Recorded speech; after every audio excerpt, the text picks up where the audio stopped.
नमस्कार, स्वागत है आप सभी का एग्जामशाला के यूट्यूब चैनल पर। मेरा नाम है हिमांशु और आज हम आपके लिए लेकर आए हैं एक इम्पॉर्टेंट नोटिस। और ये इम्पॉर्टेंट नोटिस किसके बारे में है? कई लोगों को इसके बारे में पता होगा, कई लोगों को नहीं पता। तो जिन्हें नहीं पता है वो ध्यान से सुने और जिन्हें पता है वो थोड़ा ध्यान से सुने कि इसमें कौन सी चीज़ें आपके लिए बाकी रह गई हैं। तो आज हम लोग लेकर आए हैं आपके लिए 10+2 की वैकेंसी आ चुकी है, तो उसके बारे में हम लोग डिटेल से जानेंगे कि 10+2 की जो वैकेंसी आई है, इस वैकेंसी में हमें कौन कौन सी चीज़ें बातें ध्यान रखनी है और किन बातों को ध्यान रख के हम अपने फॉर्म को फिलअप करेंगे। तो चलिए स्टार्ट करते हैं। सबसे पहले देखते हैं एसएससी के यानी वेबसाइट पर, यहाँ पर आप देखेंगे आपका नोटिफिकेशन आ चुका है और इस नोटिफिकेशन में आपसे सिंपल एक कहा जा रहा है कि 10+2 की वैकेंसी में 4 पोस्ट हैं। वो कौन कौन सी पोस्ट हैं हम अभी डिस्कस करेंगे। तो सबसे पहली चीज यहां पर ये ध्यान रखना है, 10+2 का एक वैकेंसी नोटिफिकेशन आ चुका है, 2020 का नोटिफिकेशन है और इसका जो नोटिफिकेशन आया वो 6 नवंबर को आया। लास्ट डेट फॉर्म फिलअप की कौन सी है, याद रखना है आपको, 15 तारीख है। ठीक है, 15 तारीख है। उसके बाद अगर हम बात करें यहां पर जो लोग ऑफलाइन की बजाय ऑनलाइन यहां पर फॉर्म भरेंगे तो उनके लिए डेट थोड़ी सी बढ़ जाएगी, आसान होगी कि आप 15 तारीख तक आप फॉर्म फिलअप कर दीजिए और 17 तारीख तक आप अपना ऑनलाइन पेमेंट कर दीजिए। जी हाँ, फिर से बोल रहा हूं, ऑनलाइन पेमेंट कर दीजिए। यानी 15 तक आप अपना ऑनलाइन फॉर्म फिलअप कर दीजिए और उसके बाद 17 तारीख तक आप अपना पेमेंट कर सकते हैं, 17 दिसंबर तक। लेकिन जो लोग ऑफलाइन पेमेंट करना चाहते हैं, मतलब यहां पर यह है कि आप बैंक के द्वारा पेमेंट करना चाहते हैं, तो उनकी लास्ट डेट यहां पर 21 दिसंबर तक है। ठीक है, थोड़ा सा और टाइम आपको मिल जाएगा। आगे हम बात करते हैं यहां पर कि जो ये कौन कौन सी पोस्ट है। सबसे पहले हम यहां पर ये बात कर लें कौन कौन सी पोस्ट है। जैसा कि मैंने आपको बताया कि 10+2 की वैकेंसी के लिए फॉर्म आए, तो कौन कौन सी पोस्ट है। सबसे पहले यहां पर पोस्ट आई है तो वो है लोअर डिविजनल क्लर्क, यानी जिसको हम लोग क्या बोलते हैं, एलडीसी बोलते हैं। तो लोअर डिविजनल क्लर्क ये एक सेक्रेटरीट असिस्टेंट होगा, है ना, जूनियर सेक्रेटरीट असिस्टेंट। और ये लेवल 2 के हिसाब से इसका पे स्केल डिसाइड किया गया, जो कि होगा 19,900 से 63,200। साथ साथ में होगा क्या, पोस्टल असिस्टेंट। पोस्टल असिस्टेंट में पे स्केल आपका 4 रखा गया है और इसका जो पैकेज रखा गया है वो 25,500 से 81,100 यहां पर ये इसका पे स्केल होगा, यानी इसके बीच में आपका यहां पर सैलरी डिसाइड होगा। उसके बाद हम बात करेंगे डेटा एंट्री ऑपरेटर की। डेटा एंट्री ऑपरेटर का 3rd पोस्ट है, लेवल कौन सा है, 4 है और इसका पे स्केल होगा 25,500 से 81,100 तक इसका पे स्केल होगा।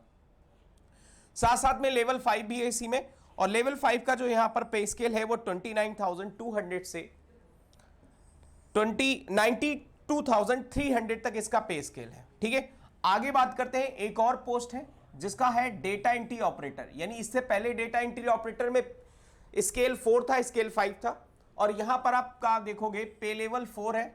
ठीक है, पे लेवल 4 ग्रेड ए, और इसका जो आपका पैकेज है वो आपका 25,500 से 81,100 के बीच में आपका ये पैकेज होगा। आगे हम बात करते हैं यानी आपको ये फॉर्म में कितनी वैकेंसी मिलेंगी। तो वैकेंसी के बारे में अभी कुछ भी नहीं बताया गया है, यानी कमीशन की तरफ से। कमीशन वैकेंसी के बारे में आपको नोटिफाई कर देगा, और नोटिफाई किस पर करेगा, तो ssc.nic.in पर आपको नोटिफाई कर दिया जाएगा कि कितनी वैकेंसी है किस पोस्ट पर। तो अभी यानी यहां पर कुछ भी नहीं बताया गया। आगे बात करेंगे फर्दर हम लोग रिजर्वेशन के बारे में। तो सबसे बड़ा यहां पर सवाल रहता है जनरल कास्ट के लिए, यानी जनरल कास्ट के लिए यहां पर कोई रिजर्वेशन नहीं होता है, लेकिन फिर भी उनको ईडब्ल्यूएस में थोड़ी सी रिलीफ मिल जाती है। जो लोग ईडब्ल्यूएस को बिलोंग करते हैं, ठीक है, उनको रिलीफ मिल जाती। तो हम लोग यहां पर बात कर लेते हैं, यानी जो रिजर्वेशन है वो रिजर्वेशन कौन कौन सी कैटेगरी में दिया गया है और कितना दिया गया। तो सबसे पहले हम लोग यहां पर ये बात करते हैं रिजर्वेशन के बारे में।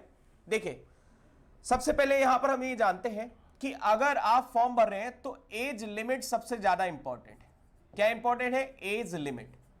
अब एज लिमिट में क्या है, आपकी अगर एज लिमिट 18 से 27 के बीच में है, उसके साथ साथ में डेट भी दी है, यानी आप अपने हिसाब से मैनुअल डेट मंथ निकालिएगा कि हम तो 27 के हैं तो फॉर्म भर सकते हैं।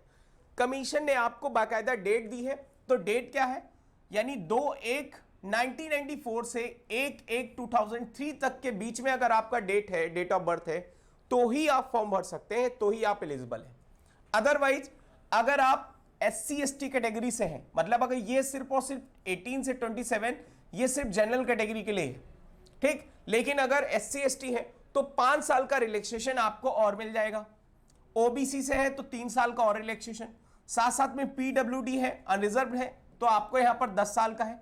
और फिर आपका PWD OBC है तो 13 साल का, SC/ST है PWD में तो 15 साल का। और सबसे ज्यादा रिलैक्सेशन अगर किसी को मिलता है तो यानी वो है जो सेंट्रल गवर्नमेंट के सिविलियन एम्प्लॉय हैं, उनको 45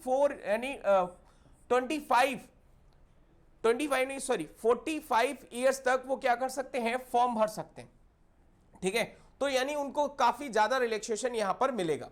आगे बात करते हैं हम लोग।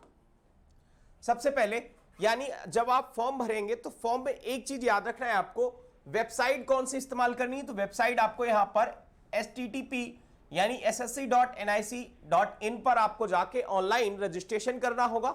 और रजिस्ट्रेशन कैसे करना है हम आपको भी बताएंगे। तो रजिस्ट्रेशन करना है, उसके साथ साथ में आपको कौन कौन से डॉक्यूमेंट चाहिए, ये सबसे इंपॉर्टेंट चीज है। डॉक्यूमेंट कौन कौन से चाहिए ध्यान रखना है। सबसे पहली चीज आपके पास एक ऑनलाइन फोटो साइट मतलब ऑनलाइन फोटोग्राफ होनी चाहिए। ये फोटोग्राफ क्या होगी, यानी 20 KB से 50 KB के बीच में आपको इसको अपलोड करना होगा। और साथ साथ में एक चीज ध्यान से रखना है कि आपका जो भी फोटोग्राफ हो वो 3 महीने पुराना नहीं होना चाहिए, मतलब 3 महीने से ज्यादा नहीं होना चाहिए, इतना ज्यादा पुराना नहीं होना चाहिए, ठीक है। बात करेंगे यानी इसमें चार्ज कितना लगेगा। तो चार्ज की अगर हम बात करें तो चार्ज इसमें 100 रुपी चार्ज लगेगा। जी हाँ, कितना लगेगा, 100 रुपी चार्ज। लेकिन जो फीमेल स्टूडेंट है, वुमेन स्टूडेंट, उनके लिए साथ साथ में जो SC/ST है उनके लिए कोई भी चार्ज नहीं है, ठीक है, कोई भी चार्ज नहीं, उनके लिए पूरी छूट दी गई। तो 100 रुपए आज के लिहाज से कोई भी ज्यादा नहीं है, आप आराम से फॉर्म भर सकते हैं। फॉर्म भरने का जो आपके गेटवे होगा, गेटवे आप क्या कर सकते हैं, मैंने आपको पहले ही बताया, ऑफलाइन भी कर सकते हैं, ऑनलाइन भी कर सकते हैं। तो ऑनलाइन में आपको यहां पर भीम UPI, नेट बैंकिंग, साथ साथ में आपका मास्टर कार्ड, मेस्ट्रो, रुपए कार्ड, डेबिट कार्ड, SBI, इन सब के द्वारा आप क्या कर सकते हैं, SBI चालान बनवा के आप पेमेंट कर सकते हो। चलिए आगे बढ़ते हैं हम लोग और आगे जानते हैं हम लोग यानी एग्जामिनेशन के बारे में। तो एग्जामिनेशन के बारे में यहां पर 3 आपको लेवल मिलेंगे। सबसे पहला यानी यहां पर लेवल होगा जिसको हम लोग क्या बोलेंगे, टायर 1 एग्जाम्स। और उसके बाद यहां पर हमने एग्जाम बताया आपको टायर 2 एग्जाम, और उसके बाद टायर 3 एग्जाम। तो टायर 1 की एग्जाम की डेट आपको दे दी गई। क्या डेट मैंने आपको बताई, 12/4 से आपको 2021 के बीच से यहां पर 27 तारीख तक, 27/4/2021 तक का आपका एग्जाम होगा, ठीक है, ये नोट कर लेना है आपको। अब यहां पर एक चीज याद रखनी है कि जो टायर 1 का एग्जाम होगा उसमें आपसे क्या पूछा जाएगा। तो कंप्यूटर बेस्ड एग्जाम होगा, यानी एक आपका ऑनलाइन एग्जाम होगा। और ऑनलाइन एग्जाम में आपको याद रखना है, आपको इंग्लिश पूछी जाएगी, जनरल इंटेलिजेंस, साथ साथ में जिसको हम लोग क्या बोलते हैं, रीजनिंग बोल सकते हैं, क्वांटिटेटिव एप्टीट्यूड यानी मैथ्स, और जनरल अवेयरनेस पूछी जाएगी। जो लोग पहले से तैयारी कर रहे हैं उनको ये पता होगा, जो लोग अभी शुरू किए उनके लिए मैं आपको बता देता हूं कि यहां पर 100 क्वेश्चन पूछे जाएंगे। 100 क्वेश्चन में से आपको यहां पर याद रखना है, एक क्वेश्चन का मार्क्स यानी कितना रहेगा, 2 मार्क्स रहेंगे, यानी तो आपको यहां पर 200 मार्क्स में मार्क्स स्कोर करना है, ठीक है। तो 200 मार्क्स, 100 क्वेश्चन, मार्क्स कितने के, 200, ठीक है। और इसमें आपको यहां पर स्कोर करना है, ठीक। मेरे टाइम कितना रहेगा, तो टाइम रहेगा भैया 60 मिनट। लेकिन जो लोग यहां पर PWD हैंडीकैप है उनको 20 मिनट एक्स्ट्रा दिया जाएगा, जो कि आपको पहले बता दिया है, ठीक। उसके बाद यानी टायर 1 आप जब एग्जाम क्वालिफाई कर लेंगे तो इसमें यहां पर एक दिया है कि 1/4 आपका नेगेटिव एग्जाम भी है, ठीक है, मतलब नेगेटिव मार्किंग भी है। याद रखना है आपको, 1/4 नेगेटिव मार्किंग भी है, ठीक है। अगर आप गलत क्वेश्चन अटेम्प्ट करते हैं तो 1/4 आपका क्या है, नेगेटिव मार्किंग, ये चीज याद रखना है आपको। फिर उसके बाद हम बात करते हैं मार्क्स आपको स्कोर किए जाएंगे, जो भी स्कोर किए जाएंगे उसमें आपका यहां पर मेरिट लिस्ट बनेगी, यानी आपका कट ऑफ डिसाइड होगा, ठीक। उस कट ऑफ के आधार पर यानी जो भी बच्चे आएंगे उनको सिलेक्ट किया जाएगा टायर 2 एग्जाम के लिए। तो टायर 2 में क्या होगा ये हम लोग जान लेते हैं। सबसे पहले यहां पर जान लेते हैं टायर 2 एग्जाम में, ठीक है। यहां पर ये आपको टायर 1 एग्जाम का सिलेबस दिया हुआ है, टायर 1 एग्जाम का सिलेबस दिया हुआ है। तो टायर 1 एग्जाम के बारे में थोड़ा सा सिलेबस हम लोग डिस्कस कर लेते हैं। इंग्लिश में क्या आएगा, इंग्लिश में आपको यहां पर स्पॉट द एरर है ना, फिलिंग द ब्लैंक्स, ये सारी चीजें आपको यहां पर इंग्लिश में दी जाएंगी। फिर उसके बाद जनरल इंटेलिजेंस, यानी जो आपको रीजनिंग वाला पैराग्राफ है, यहाँ पर number, classification, drawing, interference, figure, ये सारी चीजें आपको यहाँ पर किस में मिलेंगी, रीजनिंग वाले पार्ट में मिलेंगी। क्वांटिटेटिव एप्टीट्यूड में यानी अर्थमेटिक और प्लस एडवांस, अर्थमेटिक और प्लस कौन सा, एडवांस, दोनों पोर्शन यानी mensuration, geometry, algebra, fundamental arithmetic, number system, सारी चीजें। बात करेंगे जीएस की। जीएस में आपको क्या मिलेगा, हिस्ट्री मिलेगी, साथ साथ में पॉलिटी, ठीक है, प्लस आपका साइंस और प्लस इकोनॉमिक्स, ठीक है। ये आपको वेबसाइट पर दिया है, आप कायदे से जाके यहाँ पर डिटेल से पढ़ सकते हैं, ठीक है। और अगर चाहते हैं आप पूरी अच्छी तरीके से तैयार करें तो आप एग्जामशाला का यहाँ पर ऑनलाइन बैच भी है, ठीक है, वो आप ज्वाइन कर सकते हैं। हमारा पेड कोर्स चल रहा है, वो उस पेड कोर्स को आप क्या करना है, आपको सीधे गूगल प्ले स्टोर से हमारा ऐप डाउनलोड करना है और ऐप डाउनलोड करके सीधे आपको बैच ज्वाइन करना है और यहाँ पर आप पेड क्लास में जुड़ सकते हैं, पेड क्लासेस में, तो आपके लिए काफी बेनिफिशियल होगा। वहां पर हम लोग सिलेबस वगैरह के बारे में डिटेल से डिस्कस करेंगे।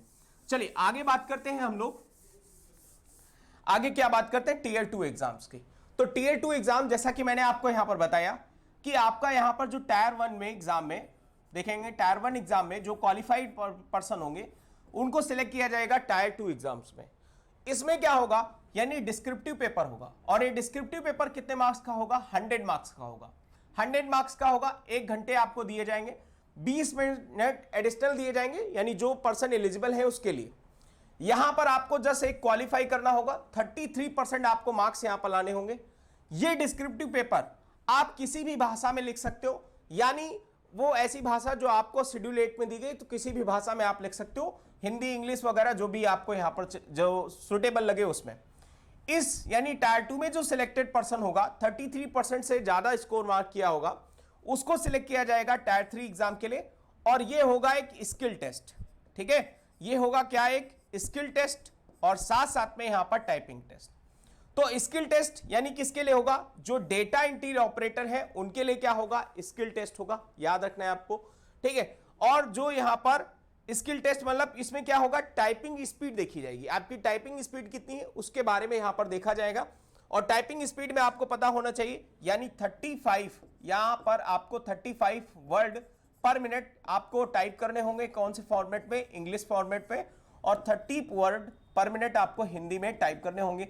ये आपकी स्पीड होनी चाहिए, ठीक है। आपको एक पैराग्राफ दिया जाएगा, वहां पर आपका वो होगा टाइपिंग टेस्ट। साथ साथ में typing test lower divisional clerk यानी एलडीसी के लिए भी होगा, और साथ साथ में पोस्टल असिस्टेंट के लिए भी, शॉर्ट असिस्टेंट के लिए भी यहां पर टाइपिंग टेस्ट होगा। तो ये आपको यहां पर पूरी डिटेल एनालिसिस बताई गई इस वीडियो में।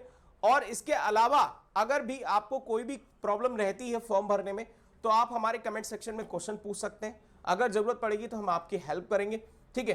तब तक के लिए आप अपना ख्याल रखिए, सुखी रहिए और समृद्ध रहिए और तैयारी करते रहिए। Thank you for very much.